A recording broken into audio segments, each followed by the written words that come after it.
Hello and welcome to my channel. आप सभी का मेरे चैनल पर स्वागत है। कैश फ्लो स्टेटमेंट एक बहुत इंपॉर्टेंट टॉपिक है जिसके ऊपर आज हम काम करेंगे। ये हमारे 27 मार्क्स का एक पार्ट है क्योंकि 12 से 14 नंबर कैरी करता है ये। तो चलिए शुरू करते हैं। इसकी थ्योरेटिकल पोर्शन वाली वीडियो में डाल चुका हूँ, तो कंसेप्ट में बता चुका हूँ। आज हम उसका प्रैक्टिकल शुरू करेंगे। तो शुरू करते हैं अपने काम को।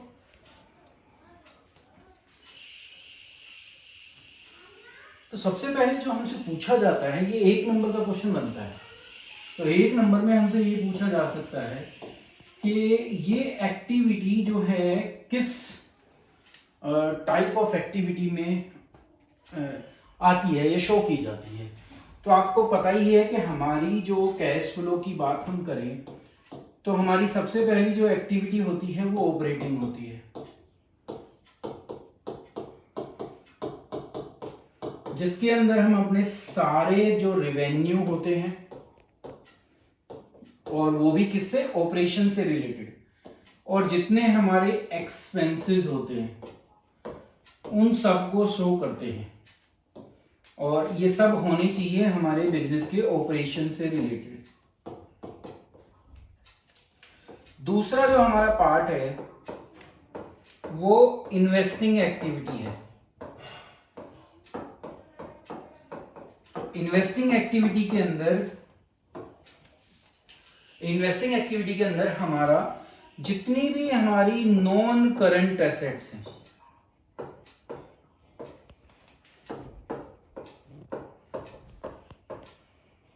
बैलेंस शीट का जो नॉन करंट एसेट का पोर्शन है वो यहां पर आता है।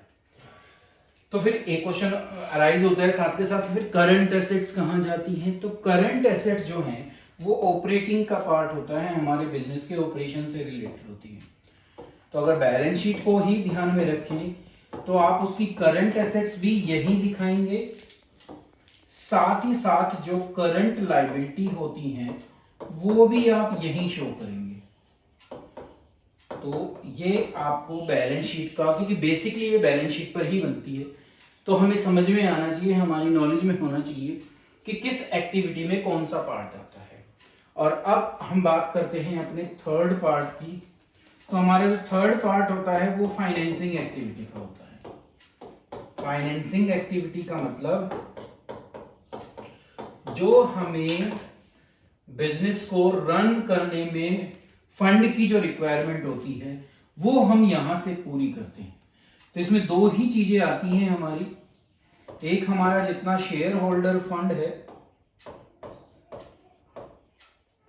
अब शेयर होल्डर फंड के अंदर आपको याद रखना है कि इसके अंदर का जो रिजर्व एंड सरप्लस वाला पोर्शन है और जो हमारे बिजनेस के ऑपरेशन से संबंधित है, अब वो चाहे रिजर्व में ट्रांसफर करना हो, वो चाहे statement of profit and loss का बैलेंस हो, प्रॉफिट एंड लॉस यहाँ का पार्ट है, एक्सपेंस और रेवेन्यू का, वो बिजनेस को चलाने से संबंधित होता है। तो रिजर्व एंड सरप्लस की बहुत सारी आइटम हमारी ऑपरेटिंग एक्टिविटी से बिलोंग करती है। तो एक तरीके से वो वाला पार्ट वहां से हट के वहां चला जाता है। और दूसरा जो इसमें आता है वो आता है नॉन करंट लायबिलिटी।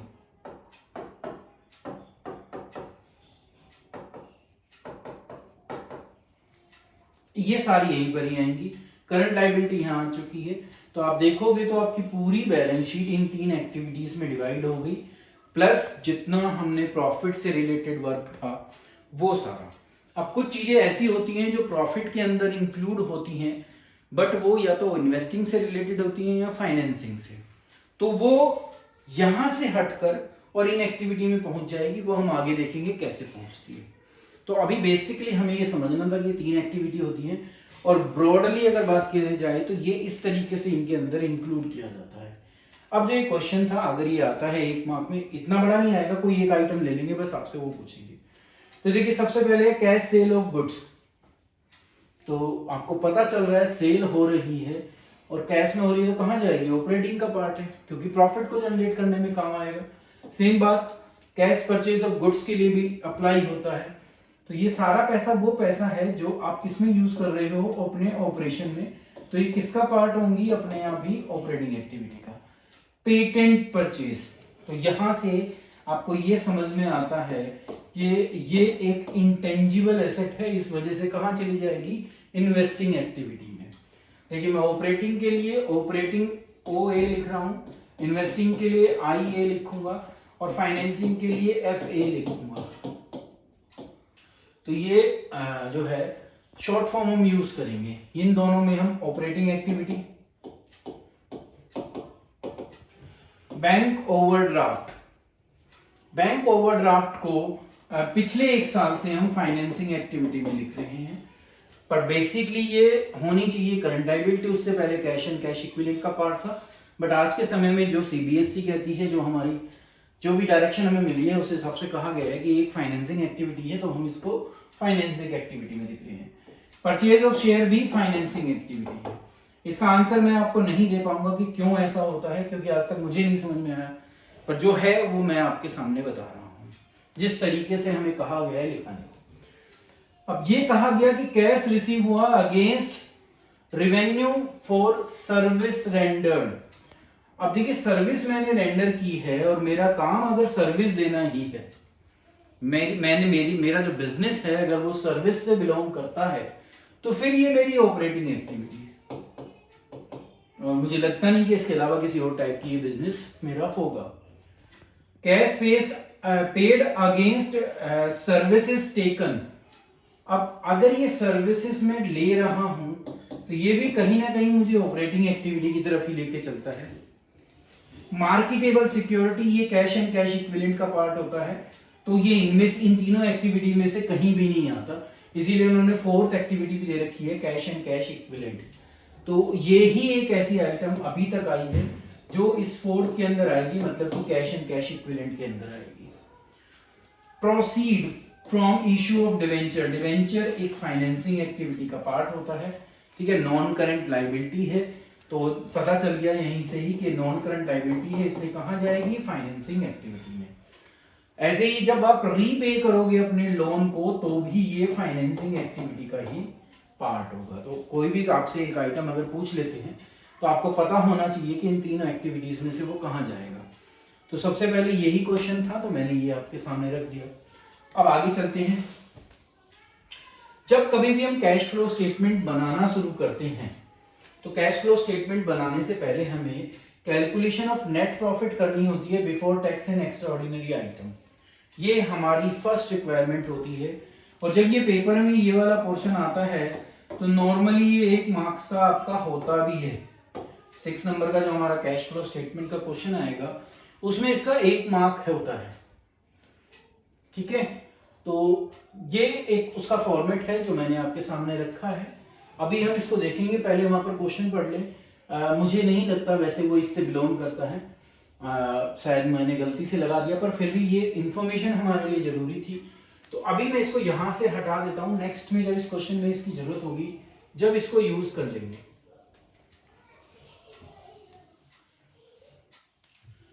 अभी जो क्वेश्चन है हमारा, वो हमसे ये पूछ रहा है कि ये बताइए कि इनफ्लो कब है, आउटफ्लो कब है, और no flow of cash and cash equivalent क्या है। 3 हिस्सों में फिर बांट दिया। एक में बोला गया इनफ्लो जब कंपनी के पास कैश आ रहा हो, ठीक है, तो जब क्या हो रहा हो, आपके पास कैश आ रहा हो, तो हम उसको कहेंगे इनफ्लो। दूसरा केस बोला कि आउटफ्लो। आउटफ्लो का मतलब जब कैश जा रहा हो।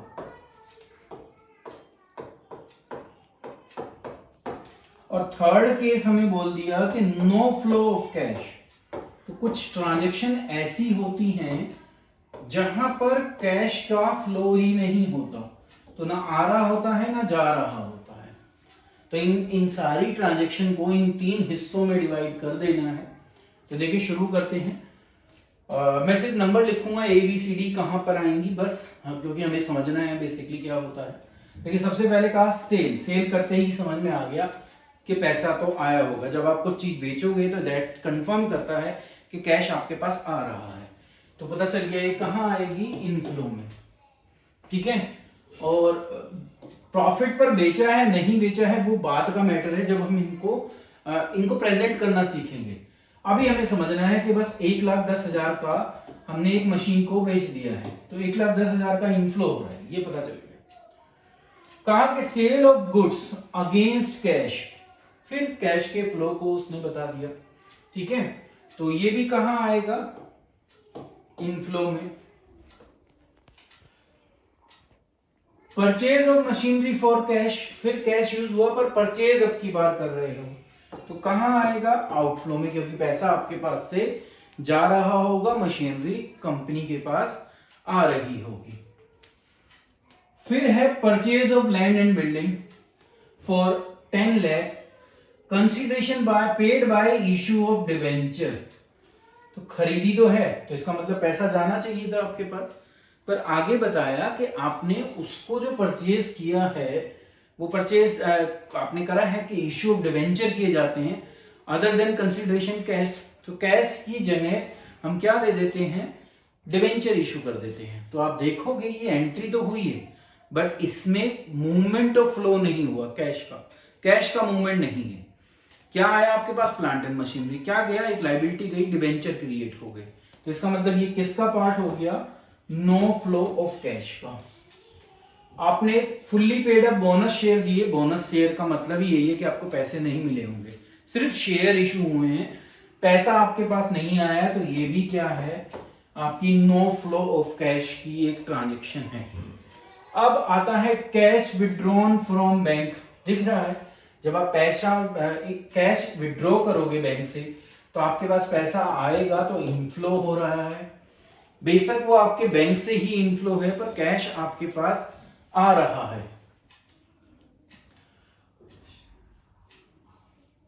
ये थोड़ी सी कभी कभी ऐसा हो सकता है कि ये नो फ्लो ऑफ कैश में भी जाए, क्योंकि आपका बैंक भी कम हो रहा है, तो फ्लो आपकी विद इन द कंपनी हो रहा है, तो ये transaction no flow of cash में भी जा सकती है और जानी भी चाहिए, क्योंकि जो मूवमेंट है वो कंपनी के अंदर ही है। पेमेंट ऑफ इंटरिम डिविडेंड आप बाहर वाले को पे करोगे, तो ऑब्वियसली ये किसका पार्ट होगा, आउटफ्लो का। और लास्ट है प्रपोज डिविडेंड, तो जब डिविडेंड प्रपोज किया जाता है तो पेमेंट नहीं होती, तो जब पेमेंट नहीं है तो वो नो फ्लो ऑफ कैश की आइटम है, कॉन्टिजेंट लायबिलिटी है, फ्लो नहीं हुआ है अभी तक, तो आप उसको नहीं दिखाएंगे, ठीक है। यहां प्रपोज करने में कभी भी पेमेंट नहीं होती, तो इस तरीके से हम इन आइटम्स को दिखा देंगे।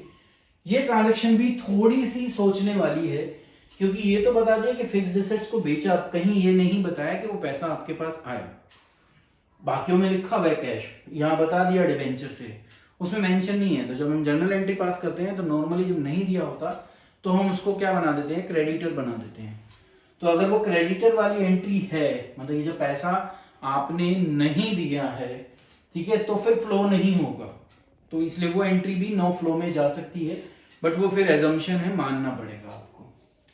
तो या तो आपका क्वेश्चन आएगा ऑपरेटिंग एक्टिविटी, फाइनेंसिंग और इन्वेस्टिंग में बताइए, या आएगा इनफ्लो, आउटफ्लो और नो फ्लो ऑफ कैश, ये क्वेश्चन भी आपका 1 मार्क्स का बनता है। नेक्स्ट क्वेश्चन पर जब चलते हैं हम, तो उसमें ये जो परफॉर्मा था जो मैं पहले लाया था उसमें यूज होगा, और ये जब भी बनेगा 1 नंबर का आपका आएगा। इतनी ज्यादा आइटम नहीं होंगी, पर सीखना हमारे लिए जरूरी है शुरुआत में, तो इसलिए हमने इस पूरे परफॉर्मे को यहाँ पर लिया है। क्वेश्चन इस तरीके से होगा कि एक एक्सट्रैक्ट बैलेंस शीट का गिवन होगा, जिसमें डिफरेंट आइटम्स हमें गिवन होगी, उनको हमें पहचानना पड़ेगा। जैसे इक्विटी शेयर कैपिटल है हमारी, 100% प्रेफरेंस शेयर कैपिटल है। अब ये दोनों ही अगर देखें तो शेयर होल्डर फंड का पार्ट है, और ये जो चीज है ये ऑपरेटिंग में यूज होती है, तो सोचा जाए तो ये दोनों नहीं आने चाहिए, पर इनका कुछ और यूज हो सकता है, इसलिए शायद इनको दिया हुआ हो। सरप्लस मेरे लिए इंपॉर्टेंट पार्ट है जो यहाँ सबसे पहले आता है, आप देखोगे भी तो सरप्लस लिखा हुआ है, closing balance of statement of profit and loss, closing balance ये वाला है। तो हमारी शुरुआत ही इससे होती है, जो आपका क्लोजिंग बैलेंस है statement of profit and loss का, वो आप सबसे पहले लिखेंगे और फिर उसमें से ओपनिंग बैलेंस माइनस कर देंगे, तो हमें करंट ईयर का जो प्रॉफिट है वो पता चल जाता है, तो वो आ गया 3,20,000। तो कभी कभी जो ये प्रॉफिट होता है ये अपने आप डायरेक्ट भी गिवन हो सकता है क्वेश्चन में, और नहीं गिवन हो तो आप इस तरीके से निकाल लेंगे इसको। आगे जब हम चलते हैं तो अनपेड डिविडेंड है, डिविडेंड 2019 में है और ये अभी तक दिया नहीं है, ठीक है, पर क्योंकि ये ड्यू हो जाता है, ड्यू होते ही हमारे प्रॉफिट को कम कर देता है, फ्लो नहीं हुआ, ठीक है, बट प्रॉफिट को इसने कम कर दिया, डिविडेंड अभी तक अनपेड है, ठीक है। अब अनपेड होने की वजह से फ्लो तो आपका नहीं हुआ, पर जिस दिन ये ड्यू होता है उसी दिन प्रॉफिट को ये क्या कर देता है, कम कर देता है। तो इस जो प्रॉफिट है ये उसमें क्या हो जाएगा, ऐड हो जाएगा। अभी ये ट्रांजैक्शन यहां पर नहीं लिखी तो इसको हम बाद में लिखेंगे, पहले बाकी लिख लेते हैं। कहा गया कि प्रपोज डिविडेंड होता है, डिविडेंड प्रपोज किया जाता है, तो 2 साल हैं 2017, 18 और 18, 19, उन दोनों साल के हमें गिवन है। तो प्रपोज डिविडेंड के बारे में आपको एक चीज समझनी है कि प्रपोज डिविडेंड अब इस साल सिर्फ जो प्रीवियस ईयर का होता है, मतलब कि 17, 18, 1,60,000, सिर्फ इसी की अकाउंटिंग ट्रीटमेंट करनी है हमें। 18, 19 वाले को नहीं लिखना, वो एक कॉन्टीजेंट लायबिलिटी है जो बैलेंस शीट से बाहर रहती है, तो उसकी ट्रीटमेंट नहीं आती है। तो आप प्रीवियस ईयर के प्रपोज डिविडेंड को जो आप इस साल पे कर चुके होंगे और ये ऑपरेटिंग का पार्ट नहीं होता तो आपको इसको प्लस करना पड़ेगा। तो आप यहां पर प्रपोज डिविडेंड, अभी मुझे रिजर्व तो नहीं दे रखा, तो देखिए मैं रिजर्व को हटा रहा हूं यहां से और इस रिजर्व की जगह प्रपोज डिविडेंड लिख रहा हूं। Propose dividend paid previous year, सिर्फ प्रीवियस ईयर को यूज करोगे और 1,60,000 आप प्लस कर दोगे, आइटम प्लस में आएगी क्योंकि आप पे कर चुके हो, माइनस प्रॉफिट इससे हो चुका है, बट ये बिलोंग इस साल से नहीं करता, नेक्स्ट ईयर से क्या कहते हैं, फाइनेंसिंग एक्टिविटी से करता है। डिविडेंड किसका पार्ट है, फाइनेंसिंग एक्टिविटी का, तो ये कहां शो होना चाहिए, फाइनेंसिंग एक्टिविटी में, बट ये अभी कहां है, प्रॉफिट में से माइनस है, तो मैं इसको प्लस कर दूंगा। इंटरिम डिविडेंड आया, तो इंटरिम डिविडेंड मैंने लिखा हुआ है पहले से, तो वो आप 40,000 यहां पर वो भी प्लस करेंगे क्योंकि ये भी फाइनेंसिंग एक्टिविटी का पार्ट है। तो जब ये फाइनेंसिंग एक्टिविटी का पार्ट है तो ये फाइनेंसिंग एक्टिविटी में ही शो किया जाएगा, ऑपरेटिंग में शो नहीं किया जाएगा। अब ये जो प्रेफरेंस शेयर है अगर आप देखो तो इस पर 10% का शेयर जो डिविडेंड है वो फिक्स है और वो नीचे नहीं दिया, पर अगर आप इक्विटी शेयर होल्डर को प्रपोज कर रहे हो तो उसको प्रपोज करने से पहले आपको प्रेफरेंस शेयर पर भी क्या देना पड़ता है, डिविडेंड पे करना पड़ता है। तो 6 लाख है, तो ये भी कंफ्यूजन नहीं है कि किस अमाउंट पे दे, तो आप 6 लाख पर 10% प्रपोज डिविडेंड का भी जो ये डिविडेंड है ये आपने पे किया ही किया होगा प्रेफरेंस डिविडेंड का, तो आप इसको भी दिखा देंगे। तो मैं इसको प्रोविजन फॉर टैक्स की जगह दिखाता हूं, क्या लिख देंगे हम इसकी जगह, डिविडेंड ऑन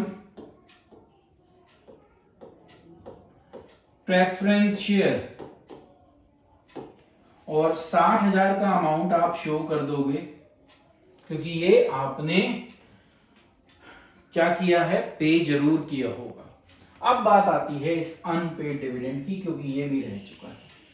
ये अगर बैलेंस शीट में आ गया है इसका मतलब आपने इसकी अकाउंटिंग कर ली है, इसका मतलब आपने प्रॉफिट को क्या कर दिया होगा, कम कर दिया होगा, पेमेंट की नहीं है। तो अब आपको ये अनपेड डिविडेंड भी यहां पर दिखाना पड़ेगा क्योंकि ये अगर बिलोंग भी करता है तो किससे करता है, फाइनेंसिंग एक्टिविटी से।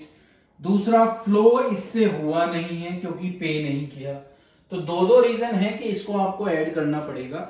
एक रीजन ये कि फ्लो नहीं है और एक रीजन ये कि डिविडेंड कभी भी ऑपरेटिंग एक्टिविटी का पार्ट नहीं हो सकता। तो ये सारी चीजें प्लस कर मेरा net profit before tax and extraordinary item आ जाएगा। तो अगर आप देखें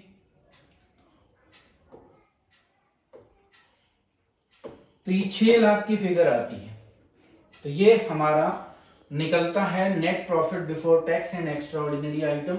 प्रोविजन फॉर टैक्स भी मिल सकता था, ऐसे ही transfer to reserve and surplus भी मिल सकता था, पर वो इस क्वेश्चन में नहीं। तो जो नहीं था हमने उनको रिप्लेस कर दूसरे नाम लिख दिए। इस तरीके से एक नंबर में हमें सबसे पहले यही कैलकुलेट करना होता है। नेक्स्ट पर चलते हैं। फिर एक और क्वेश्चन हम इसी पर लेते हैं कि calculation of profit and net profit before tax and extraordinary item, क्योंकि ये 1 मार्क्स में होता है और ये बहुत सारी कंफ्यूजन हमारे सामने क्रिएट करता है। फिर हम इससे अगले पार्ट पर पहुंचेंगे अपने कैश फ्लो स्टेटमेंट। बोला है कैलकुलेट करो net profit before tax and extraordinary item. अगर ये इतना लंबा क्वेश्चन आता है तो ये 1 से नंबर से बढ़कर 3 मार्क्स का हो जाएगा, क्योंकि इतनी सारी ट्रांजेक्शन को हम जब ही कैलकुलेट कर पाएंगे जब उसके मार्क्स ज्यादा होंगे। बैलेंस शीट हमें दी हुई है। एक तो आपको ये जो नोट्स नंबर होते हैं ये समझने पड़ेंगे कि कुछ चीजें आपको नीचे मिलेंगी। तो वो नोट नंबर 1 जहां लिखा है वहां देखते हैं तो प्रोविजन फॉर टैक्स दिया हुआ है। प्रोविजन फॉर टैक्स का इसमें बहुत इंपॉर्टेंट रोल है। देखिए मैंने लिखा भी हुआ है provision for tax current year का यहाँ आता है, क्योंकि करंट ईयर वाला आपने क्या किया, प्रॉफिट में से माइनस कर दिया, प्रोविजन बनाया, अभी तक पैसा नहीं दिया, तो इसलिए वो प्लस होगा क्योंकि कैश का फ्लो नहीं हुआ। और जो प्रीवियस ईयर का होता है वो आपने पे किया होगा तो वो पेड होता है। तो पेड भी ऑपरेटिंग का ही पार्ट है, पर वो बाद में जाता है cash flow from operating activity में। तो इसलिए ये देखना बहुत जरूरी होता है।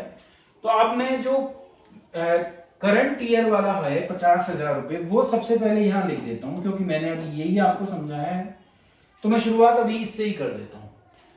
अब ऊपर जाकर देखो तो हमारी शुरुआत हमेशा इससे होगी। बैलेंस शीट अगर हमारे सामने हो तो हमारा रिजर्व एंड सरप्लस होता है। इस पे भी कभी कभी नोट नंबर 1 मिलेगा आपको या 2 मिलेगा, और फिर नोट नंबर में जाकर आप चेक करोगे तो आपको पता चल जाएगा। अभी उन्होंने कह दिया कि रिजर्व एंड सरप्लस में सिर्फ एक ही चीज है और वो है balancing statement of profit and loss.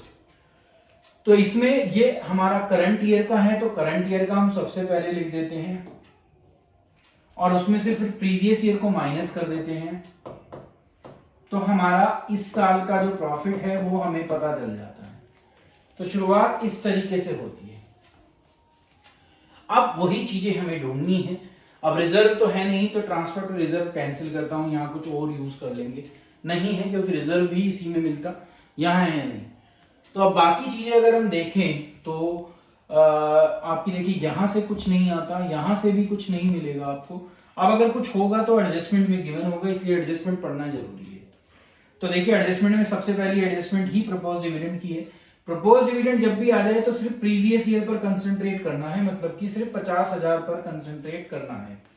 तो आप इस प्रपोज डिविडेंड को यहां पर यूज कर लेंगे, प्रपोज डिविडेंड, और वो भी प्रीवियस ईयर का, क्योंकि ये आपने पे कर दिया होगा। तो आप जो प्रीवियस ईयर का पे कर चुके हो वो यहां पर दिखा देंगे 50,000। करंट ईयर को नहीं यूज करना। करंट ईयर जो है हमारे अब अकाउंटिंग प्रोसीजर में नहीं आएगा, इस बात को आपको समझना है। अब उसी के नीचे इंटरिम डिविडेंड दिया हुआ है, तो इंटरिम डिविडेंड मैंने ऑलरेडी लिखा हुआ है, तो आप उस 10,000 को यहां डाल देंगे। अब कोई और ऐसी ट्रांजैक्शन नहीं है क्योंकि करंट लायबिलिटी यहां नहीं आएंगी, नॉन करंट एसेट्स यहां नहीं आती, शेयर कैपिटल यहां नहीं आती, करंट एसेट्स भी यहां नहीं आती, वर्किंग कैपिटल चेंजेस का पार्ट होता है। तो आप देखोगे तो सब पे क्रॉस लग गया, तो लगभग हमारा क्वेश्चन जो है 1 नंबर, अब ये 3 मार्क्स से 1 नंबर में भी कन्वर्ट हो सकता है क्योंकि ज्यादा आइटम्स नहीं आएंगे। तो अब 55 में 1 लाख जोड़ता हूं, 155 10 और जोड़ता हूं तो 1,65,000। इस तरीके से हम अपना net profit before tax and extraordinary item निकाल लेते हैं। हमारा नेट प्रॉफिट हमेशा जो है आफ्टर टैक्स गिवन होता है, जो हम इस बैलेंस शीट में लिखते हैं। सारी चीजें एडजस्ट करने के बाद हमारा प्रॉफिट होता है, तो उसको हमें थोड़ा पीछे लेके जाना होता है। उन सारी आइटम्स को उसमें से हटाना पड़ता है, या तो हमने पैसे नहीं दिए, अब वो चाहे रिजर्व हो चाहे वो डिविडेंड पेड हो, तो इसलिए हमें थोड़ा पीछे जाना पड़ता है, इंक्लूडिंग टैक्स, क्योंकि देखिए टैक्स को भी हमने यहाँ लिखा। तो वो सारी चीजें माइनस कर पीछे चलना होता है, सो दैट मैं ऑपरेटिंग एक्टिविटी में आ पाऊँ। आगे हम देखेंगे कि cash flow from operating activity कैसे निकालते हैं। Thank you.